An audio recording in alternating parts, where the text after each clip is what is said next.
Hello my dear wonderful ladies, എല്ലാവർക്കും teachers വേൾഡിൻ്റെ പുതിയൊരു വീഡിയോയിലേക്ക് സ്വാഗതം. ഇന്നത്തെ വീഡിയോ എന്ന് പറയുന്നത് നമ്മുടെ കമന്റ് സെക്ഷനിൽ ഒരുപാട് പേര് ചോദിക്കുന്ന ഒരു ക്വസ്റ്റ്യന്റെ ഉത്തരമാണ്. കാരണം ഒരുപാട് പേര് നമ്മുടെ കമന്റ്സിൽ വന്ന് പറയാറുണ്ട്, ചേച്ചി ഞങ്ങൾക്ക് മെൻസ്ട്രേഷൻ എന്ന് പറയുന്നത് ചിലപ്പോൾ ഒരു റെഗുലർ പീരിയഡ്സ് ഉള്ളവരാണെങ്കിൽ PCOD ഉള്ളവരാണെങ്കിൽ ഞങ്ങൾക്ക് കൃത്യമായിട്ട് ഞങ്ങൾ എന്നാണോ പീരിയഡ്സ് ഞങ്ങൾ എക്സ്പെക്ട് ചെയ്യുന്നത് ആ ദിവസം ഞങ്ങൾക്ക് മെൻസ്ട്രേഷൻ ഉണ്ടാവാറുണ്ട്. 2 മാസത്തെ ഡിസ്റ്റൻസോ അല്ലെങ്കിൽ 45 ദിവസത്തിന്റെ വ്യത്യാസത്തിലോ ഞങ്ങൾക്ക് മെൻസ്ട്രൽ സൈക്കിൾ ഉണ്ടാവാറുണ്ട്. PCOD ഉണ്ടായിട്ടും റെഗുലർ ആയിട്ട് ഞങ്ങൾ എക്സ്പെക്ട് ചെയ്യുന്ന ദിവസം വന്ന് ഞങ്ങൾക്ക് ബ്ലീഡിംഗ് ഉണ്ടായതിനു ശേഷവും എന്തുകൊണ്ട് ഞങ്ങൾ പ്രഗ്നന്റ് ആകുന്നില്ല എന്ന് ഒരുപാട് പേര് നമ്മുടെ കമന്റ്സിൽ ചോദിക്കാറുണ്ട്. അപ്പൊ അങ്ങനെയുള്ളവരുടെ ചോദ്യത്തിന്റെ ഉത്തരമാണ് ഇന്നത്തെ വീഡിയോ. ഇങ്ങനൊരു ബുദ്ധിമുട്ട് നിങ്ങൾക്കുണ്ടെങ്കിൽ, ഇറഗുലർ ആണ് നിങ്ങളുടെ മെൻസ്ട്രൽ സൈക്കിൾ എങ്കിൽ, ഇത്രത്തോളം വ്യതിയാനം നിങ്ങളുടെ ദിവസങ്ങളിൽ വരുന്നുണ്ടെങ്കിൽ നിങ്ങൾ ഈ കാര്യം മസ്റ്റ് ആയിട്ട് ശ്രദ്ധിക്കണം. എത്രയാണ് ഹെൽത്തി ആയിട്ടുള്ള ഒരു മെൻസ്ട്രൽ സൈക്കിളിന്റെ ലെങ്ത്, ആ ദിവസം വെച്ചിട്ട് നിങ്ങൾ എന്തുകൊണ്ട് പ്രഗ്നന്റ് ആകുന്നില്ല എന്ന് നമുക്ക് കണ്ടുപിടിക്കാനായിട്ട് സാധിക്കും. അപ്പൊ നിങ്ങൾ വീഡിയോ സ്കിപ്പ് ചെയ്യാതെ കാണുക. വീഡിയോ നമുക്ക് സ്റ്റാർട്ട് ചെയ്യാം. സാധാരണയായിട്ട് ഒരു ഹെൽത്തി ആയിട്ടുള്ള ഒരു മെൻസ്ട്രൽ സൈക്കിൾ ആണ് നിങ്ങൾക്ക് വരുന്നതെങ്കിൽ അതിന്റെ ഒരു ഡിസ്റ്റൻസ് എന്ന് പറയുന്നത് 21 ദിവസത്തിനും 35 ദിവസത്തിനും ഇടയിലായിരിക്കണം. അതായത് നിങ്ങൾക്ക് പീരിയഡ്സ് ഉണ്ടായിട്ടുള്ള ഒരു ഡേറ്റിനെ ഇപ്പൊ ജനുവരിയിലാണ് നിങ്ങൾക്ക് പീരിയഡ്സിന്റെ ആ ഒരു മെൻസ്ട്രൽ സൈക്കിൾ തുടങ്ങിയതെങ്കിൽ ജനുവരി 1 നമ്മൾ കൺസിഡർ ചെയ്ത് കഴിഞ്ഞു കഴിഞ്ഞാൽ ഫെബ്രുവരിയിൽ നിങ്ങൾക്ക് എന്നാണോ പീരിയഡ്സ് ആകുന്നത് ആ ദിവസം വരെയുള്ള ആ ഒരു ഡിസ്റ്റൻസിനെയാണ്, എന്നാണോ നിങ്ങൾക്ക് പീരിയഡ് ആകുന്നത് ആ ദിവസത്തിനെ അവസാനം നമ്മൾ കാൽക്കുലേറ്റ് ചെയ്തിട്ട് ആ ഡേ 1 മുതൽ ലാസ്റ്റ് നിങ്ങൾക്ക് അടുത്ത പീരിയഡ് എന്നാണോ ആയത് ആ ഫസ്റ്റ് ഡേ വരെ നമ്മൾ എണ്ണിയെടുത്തിട്ട് ആ ദിവസങ്ങൾ തമ്മിലുള്ള ഗ്യാപ്പിനെയാണ് നമ്മൾ മെൻസ്ട്രൽ സൈക്കിൾ ലെങ്ത് എന്നതുകൊണ്ട് ഉദ്ദേശിക്കുന്നത്. അപ്പൊ അതെന്താണെന്ന് നിങ്ങൾക്ക് മനസ്സിലായല്ലോ. രണ്ടാമത്തെ എന്ന് പറയുന്നത് എന്താണ് ഒരു ഹെൽത്തി ആയിട്ടുള്ള ഒരു മെൻസ്ട്രൽ സൈക്കിളിന്റെ ലെങ്ത്. നിങ്ങൾക്ക് 21 ദിവസത്തിന് ഉള്ളിലും 35 ദിവസത്തിന് അകത്തും, അതായത് 21നും 35നും ഇടയിലുള്ള ദിവസങ്ങളിലാണ് നിങ്ങൾക്ക് മെൻസ്ട്രേഷൻ വരുന്നതെങ്കിൽ ആ മെൻസ്ട്രൽ സൈക്കിൾ ലെങ്ത്തിനെ നമുക്ക് ഹെൽത്തി ആണ് എന്ന് വിശേഷിപ്പിക്കാനായിട്ട് സാധിക്കും. റെഗുലർ മെൻസ്ട്രൽ സൈക്കിൾ ആണ് എന്ന് നമുക്ക് പറയാനായിട്ടും സാധിക്കും. Okay, third one. അപ്പൊ എന്താണ് റെഗുലർ മെൻസ്ട്രൽ സൈക്കിൾ? 21 ദിവസത്തിനേക്കാളും മുൻപും 35 ദിവസത്തിന് ശേഷവും നമുക്ക് ഉണ്ടാകുന്ന ആ ഒരു മെൻസ്ട്രേഷനെയാണ് നമ്മൾ ഇറഗുലർ മെൻസ്ട്രൽ സൈക്കിൾ എന്നതുകൊണ്ട് ഉദ്ദേശിക്കുന്നത്. ഇങ്ങനെ ഇറഗുലർ മെൻസ്ട്രൽ സൈക്കിൾ നമുക്ക് ഉണ്ടാകാൻ വേണ്ടിയിട്ട് പലതരത്തിലുള്ള കാരണങ്ങളുണ്ട്. നമ്മളിൽ PCOD ഉണ്ടാകുന്നത് കൊണ്ടോ, തൈറോയിഡിന്റെ പ്രശ്നം ഉണ്ടാകുന്നത് കൊണ്ടോ, ഓവർ വെയിറ്റ് ഉണ്ടാകുന്നത് കൊണ്ടോ, നമ്മൾ അമിതമായിട്ട് ടെൻഷൻ അടിക്കുന്നവരാണ്, ഓരോ മാസവും ടെൻഷൻ അടിക്കുന്നവരാണ്, ഉറക്കക്കുറവുള്ളവരാണ്, ഇങ്ങനെയുള്ള ഒരുപാട് ബുദ്ധിമുട്ടുകൾ നമ്മൾ ഫേസ് ചെയ്യുന്നുണ്ടെങ്കിൽ അങ്ങനെയുള്ളവർക്ക് ആ ബുദ്ധിമുട്ടുകൾ നമ്മൾ കണ്ടിന്യൂസ് ആയിട്ട് ഫേസ് ചെയ്യുന്നതിന്റെ ഭാഗമായിട്ട് മെൻസ്ട്രൽ സൈക്കിൾ ഇറഗുലർ ആകാറുണ്ട്. ഇങ്ങനെ ഇറഗുലർ മെൻസ്ട്രൽ സൈക്കിൾ ഉള്ള സ്ത്രീകൾക്ക് ഓവുലേഷൻ കൃത്യമായിട്ട് നടക്കുക എന്നുള്ളത് ഒരു ഈസി ആയിട്ടുള്ള കാര്യമല്ല. നമ്മുടെ മെൻസ്ട്രൽ സൈക്കിളിന്റെ ആ ഒരു ലെങ്ത് 35 ദിവസത്തിനും ശേഷമാണെങ്കിൽ, ഒരു 40 ദിവസം, ഒരു 45 ദിവസമൊക്കെയാണ് നമുക്ക് ആ ഒരു പോകുന്നതെങ്കിൽ, ആ മെൻസ്ട്രൽ സൈക്കിളിന്റെ ലെങ്ത് പോകുന്നതെങ്കിൽ ചിലപ്പോൾ നമ്മളിൽ ഓവുലേഷൻ നടക്കാതെയും വരാം. ഓവുലേഷൻ നടക്കാതെ വരുന്നത് ആ ഒരു 35 ദിവസത്തിന് ശേഷം പോകുന്നത് പോലെ നമുക്ക് 21 ദിവസത്തിന് ആ ഒരു മെൻസ്ട്രൽ സൈക്കിളിന് മുൻപ് തന്നെ നമുക്ക് ഒന്നുകൂടി ബ്ലീഡിങ് വരുന്നുണ്ടെങ്കിൽ, അതായത് ഒരു 20 ദിവസം കൂടുമ്പോൾ നമുക്ക് പിന്നെയും ബ്ലീഡിങ് വരികയാണെങ്കിൽ നമുക്ക് അങ്ങനെയുള്ളവർക്കുമൊക്കെ ആ ഒരു ഓവുലേഷൻ കൃത്യമായിട്ട് നടക്കില്ല. സാധാരണയായിട്ട് നമ്മൾ ഓവുലേഷൻ എന്ന് പറയുന്നത് നമ്മുടെ മെൻസ്ട്രൽ സൈക്കിളിന്റെ എന്നാണോ അടുത്തൊരു മാസം നമുക്ക് മെൻസ്ട്രേഷൻ ആകാൻ പോകുന്നത് ആ ദിവസത്തിൽ നിന്നും നമ്മുടെ ഒരു സൈക്കിൾ ലെങ്ത്തിൽ നിന്ന് നമ്മളൊരു 14 കുറച്ചു കഴിയുമ്പോൾ നമുക്ക് കിട്ടുന്നതാണ് നമ്മുടെ ഓവുലേഷൻ എന്ന് പറയുന്ന സമയം. ഇപ്പൊ നമുക്കൊരു 20 ദിവസമാണ് നമുക്ക് ഒരു മെൻസ്ട്രേഷൻ ഉണ്ടാകുന്നതെങ്കിൽ 20ൽ നിന്ന് നമുക്ക് 14 കുറച്ചു കഴിഞ്ഞ് കഴിഞ്ഞാൽ ബാക്കി കിട്ടാൻ പോകുന്നത് 6 ആണ്. 6ാമത്തെ ദിവസം നമുക്ക് ഓവുലേഷൻ നടക്കുമോ? ഇല്ല. കാരണം എന്തുകൊണ്ടാ? 6ാമത്തെ ദിവസം നമുക്ക് ഉണ്ടാകുന്നത് മെൻസ്ട്രേഷൻ ആണ്. അപ്പൊ ആ ഒരു സമയത്ത് നമുക്ക് ഓവുലേഷൻ നടക്കില്ല. ഓവുലേഷൻ നടക്കണമെങ്കിൽ മെൻസ്ട്രേഷന്റെ 2ാമത്തെ ദിവസം മുതൽ നമ്മുടെ ഒരു കൂട്ടം ഫോളിക്കിൾസ് ആ ഒരു ഓവുലേഷന് പാർട്ടിസിപ്പേറ്റ് ചെയ്യാൻ വേണ്ടിയിട്ട് തയ്യാറായി തുടങ്ങണം. ആ ഒരു സ്റ്റേജ് മുതൽ മാത്രമേ നമുക്ക് അവിടെ ആ ഒരു ഫോളിക്കിൾസിന്റെ കൃത്യമായിട്ടുള്ള ഗ്രോത്തും അത് മൂപ്പെത്തി ക്വാളിറ്റിയോടുകൂടി അവിടെ റപ്ചർ ആവുകയുള്ളൂ. അപ്പോൾ ഒരു സ്ത്രീക്ക് 21 ദിവസത്തിനും 35 ദിവസത്തിനും ഇടയിൽ മെൻസ്ട്രേഷൻ ആണെങ്കിൽ മാത്രമേ ആ ഒരു മെൻസ്ട്രൽ സൈക്കിള് റെഗുലറും ഹെൽത്തിയും ആവുകയുള്ളൂ.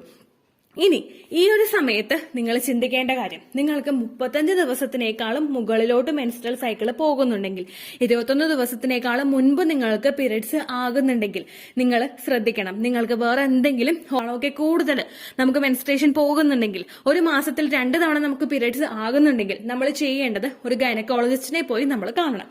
അവരോട് കണ്ട് കാര്യങ്ങൾ പറഞ്ഞതിന് ശേഷം അവരടുത്തതായിട്ട് പറയുന്നത് നമുക്കൊരു സ്കാനിങ്ങും ചെയ്യാം, ബ്ലഡ് ടെസ്റ്റും ചെയ്യാം.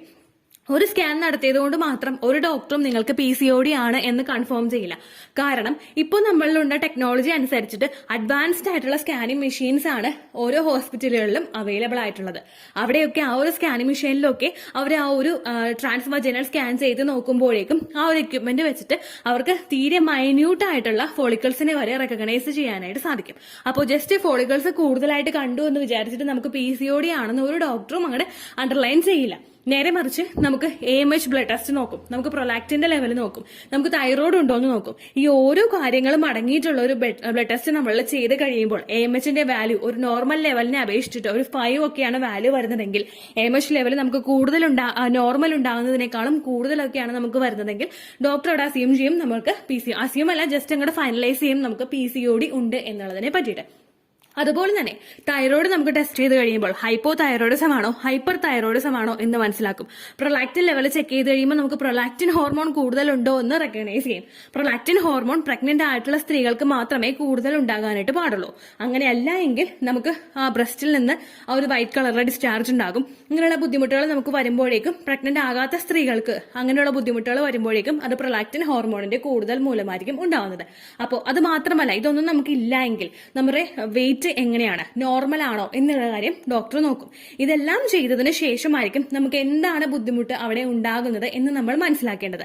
ഈ ഒരു ബുദ്ധിമുട്ടും നമ്മൾ കണ്ടുപിടിച്ചിട്ട് സോൾവ് ചെയ്തിട്ടില്ല എങ്കിൽ, ഇപ്പൊ PCOD ഉള്ള ഒരാളാണ് നിങ്ങളെങ്കിൽ PCODക്കുള്ള മരുന്ന് നമ്മൾ കൃത്യമായിട്ട് എടുത്തിട്ടില്ല എങ്കിൽ, തൈറോയ്ഡ് ഉള്ള ആളാണ് നിങ്ങളെങ്കിൽ ഡോക്ടർ പറയുന്ന പെർട്ടിക്കുലർ ഡോസേജിൽ തൈറോയ്ഡ് മെഡിസിൻ നമ്മൾ കൃത്യമായിട്ട് കഴിച്ചിട്ടില്ല എങ്കിൽ നമുക്ക് അവിടെ ഓവുലേഷൻ നടക്കില്ല.